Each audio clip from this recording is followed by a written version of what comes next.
Hallo meine Freunde, hola Madridistas, die Hinspiele der K.O.-Runde in der Champions League sind vorbei. Es gab die ein oder andere Überraschung. Was da los ist, schauen wir uns heute in dem Video an. Danach kümmern wir uns aber explizit um Real Madrid. Wir unterhalten uns heute über die Innenverteidiger, denn da gibt es gute Nachrichten von Real Madrid. Unter anderem haben wir einen neuen Innenverteidiger gekauft. Was da los ist, wer der Junge ist, etc. natürlich in dem Video. Und wenn wir fertig sind mit den Innenverteidigern, gehen wir rüber ins Mittelfeld, denn Real Madrid TV hat ein unglaublich schönes Video über Thiago Pitarch gemacht. Das möchte ich mir mit euch ansehen und ich habe euch gestern versprochen, wir unterhalten uns heute auch über Arda Güler, über die Antwort von Álvaro Arbeloa und meine Meinung zum Spiel des Türken. Also, viel Spaß beim Video.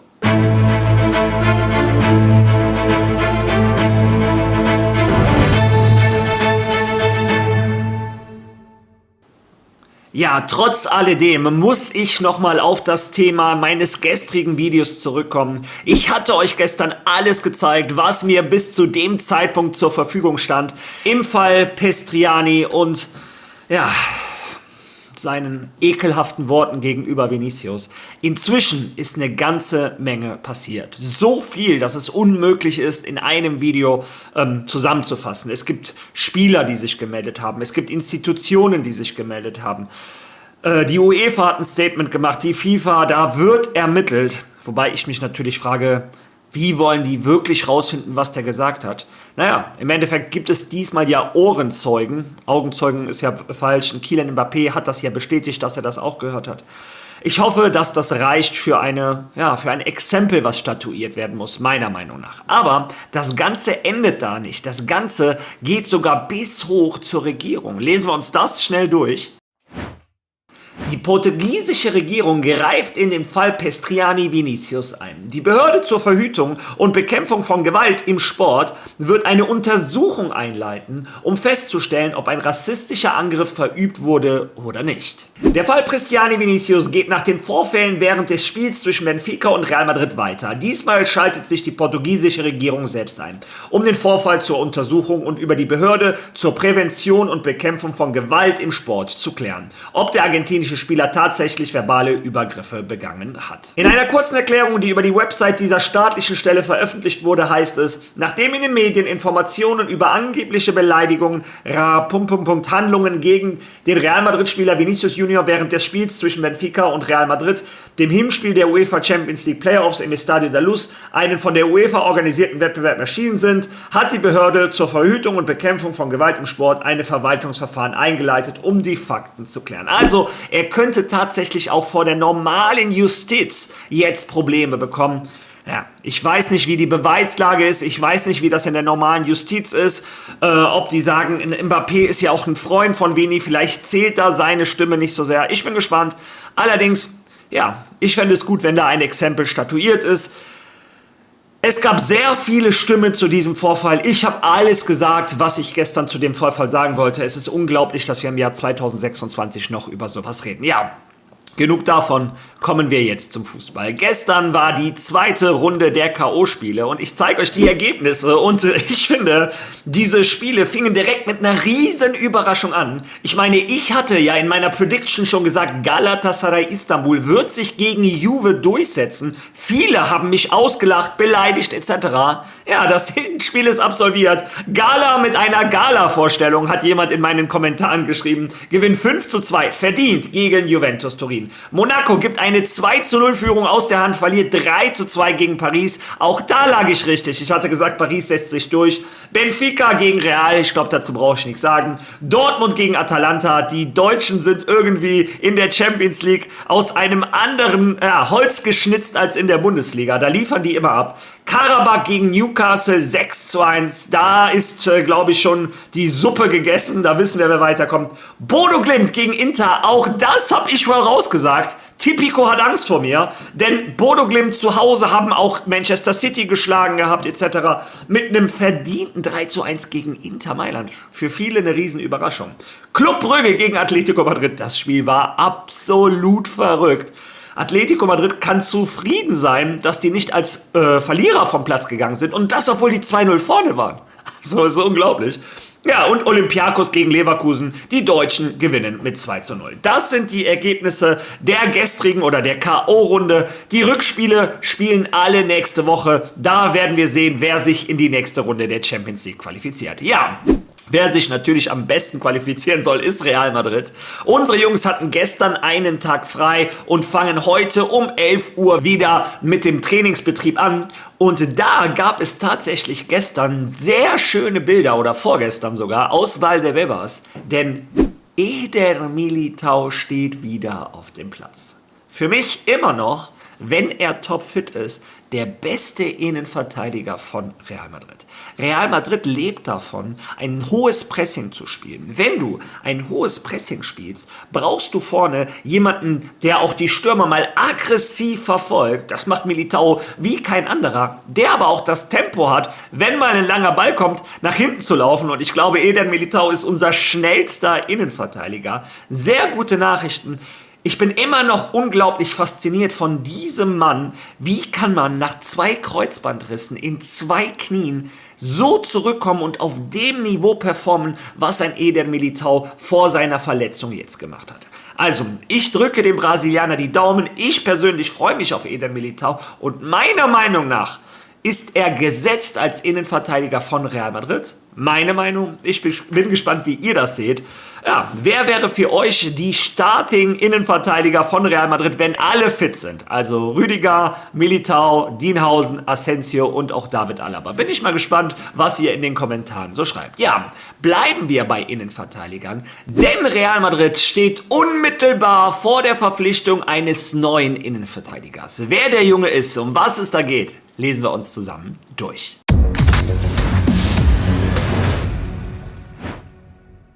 Real Madrid stiehlt Atletico erneut ein Juwel. Real Madrid verpflichtet den 18-jährigen Innenverteidiger Aimar García von Atletico Madrid, dessen Vertrag auslief, also kostenlos. Real Madrid hat erneut ein Talent aus der Akademie von Atletico Madrid abgeworben. Diesmal verpflichten sie den vielversprechenden 18-jährigen Innenverteidiger Aimar García, der 1,92 Meter groß ist und obwohl er erst im 3. Jahr in der Jugendakademie spielt, derzeit für Atletico Madrid C in der Tercera División spielt und bereits unter Simeone trainiert hat.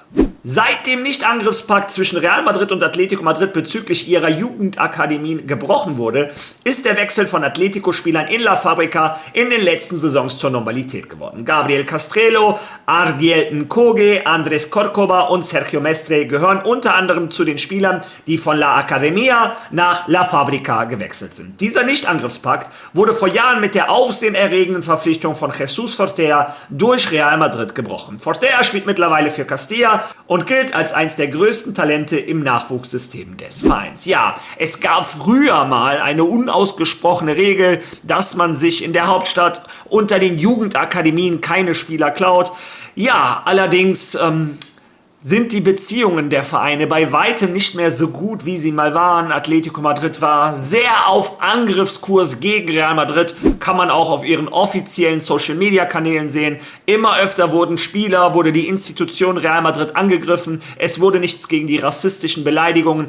Wieder sind wir bei dem Thema gegen Spieler von Real Madrid gemacht und Madrid hat sich irgendwann gedacht, wisst ihr was, warum sollen wir immer nur einstecken? Jetzt achten wir auch nicht mehr auf euch. Ja, und wenn du als Spieler in Madrid die Chance hast, ich spiele entweder bei Atletico Madrid oder bei Real Madrid, wundert es mich nicht, dass viele Spieler sich für Real Madrid entscheiden. Insbesondere, wenn unser neuer Trainer Álvaro Arbeloa ist. Das war jetzt der perfekte Übergang. Haha, ich bin stolz auf mich. Denn Álvaro Arbeloa hat in Lissabon bewiesen, dass auch Jugendspieler ihre Chance bekommen. Ich rede hier über die 88. Minute, 90. Minute. Es waren 12 Minuten Nachspielzeit angesagt. Im wichtigsten Spiel des Jahres. In Lissabon, in einem Hexenkessel. Die Stimmung war seit dem Vorfall am Kochen. Und Álvaro Arbeloa schaut auf die Ersatzbank und sucht sich nicht einen Dani Ceballos aus oder was auch immer, sondern einen Thiago Pitart. Viele von uns haben sich gedacht, was ist denn da los? Ich persönlich habe mich gefreut. Dieser Thiago Pitaric, ich beobachte ihn natürlich schon seit Anfang der Saison und er hat Riesenansätze. Ich bin auch der festen Überzeugung, das hat er gegen Benfica bewiesen, mit was für einem Selbstvertrauen der Junge gespielt hat. Diese 10 Minuten, der hat sich nicht versteckt hinter den Gegenspielern. Ich möchte bloß keinen Fehler machen. Der hat Charakter bewiesen, der wollte jeden Ball haben. Locker nach rechts, nach links verteilt. Er war meiner Meinung nach einer der Hauptschuldigen dafür, dass in den letzten Minuten nichts angebrannt ist. Um Spieler von Real Madrid zu sein, brauchst du nicht nur die spielerischen Qualitäten, die hat der Junge ohne Zweifel, du brauchst auch den richtigen Charakter. Und den hat er meiner Meinung nach in diesem wichtigen Spiel für Real Madrid bewiesen. Ja, Real Madrid sieht das anscheinend genauso. Die haben ein sehr schönes Video über diesen Jungen gemacht. Viel Spaß beim Video.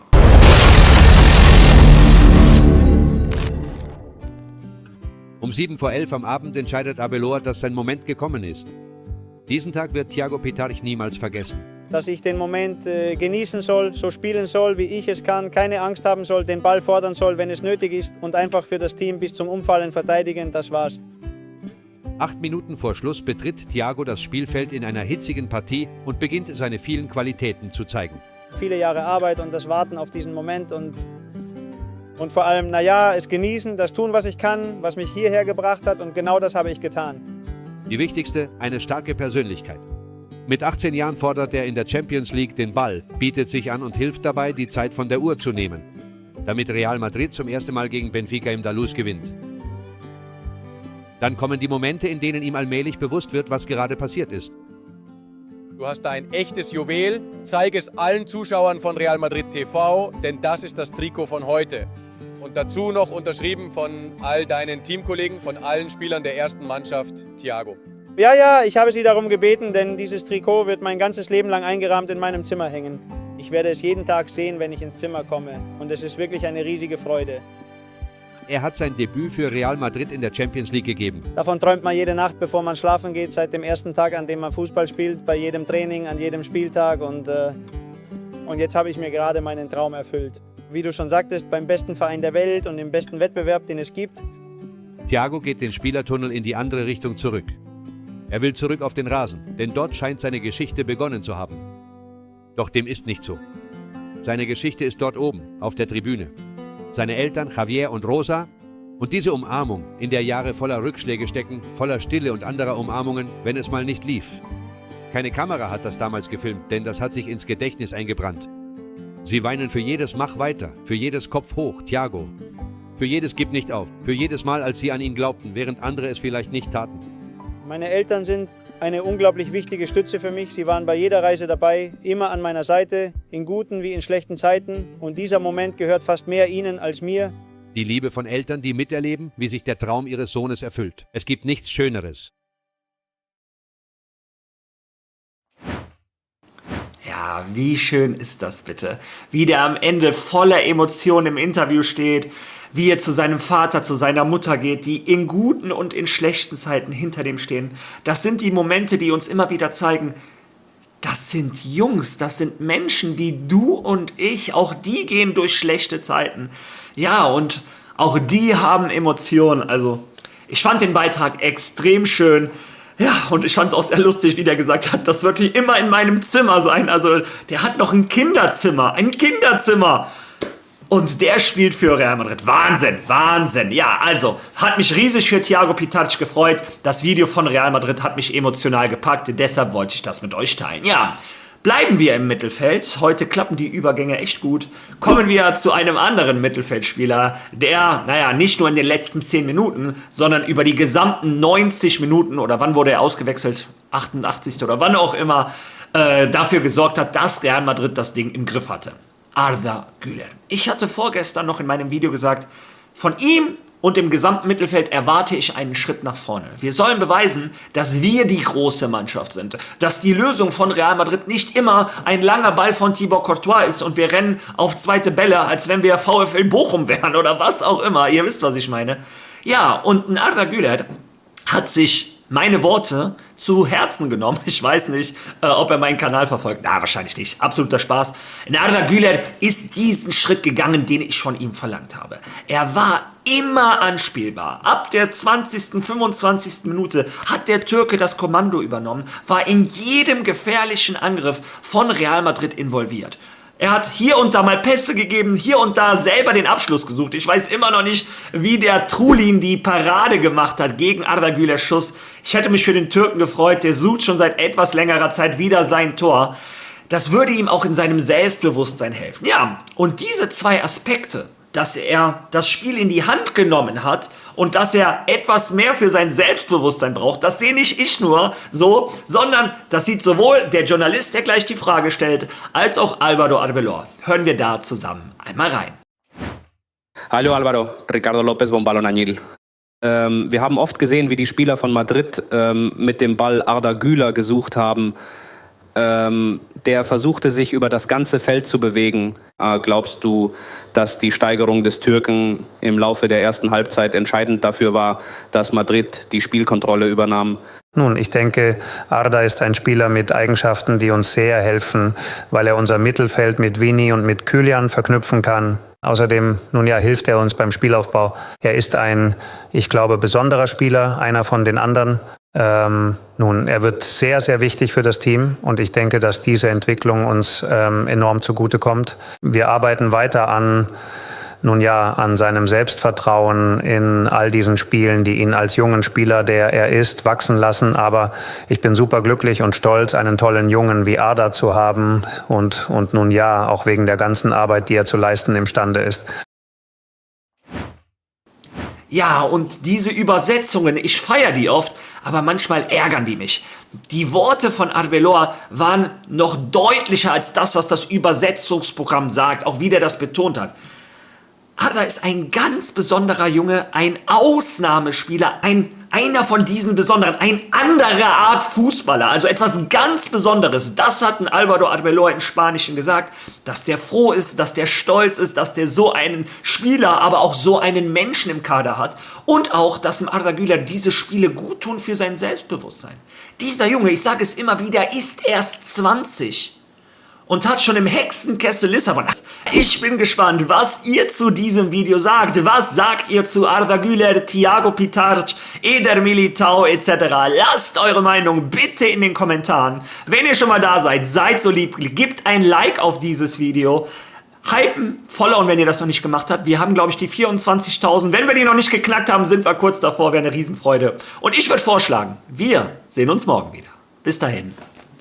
A la Madrid!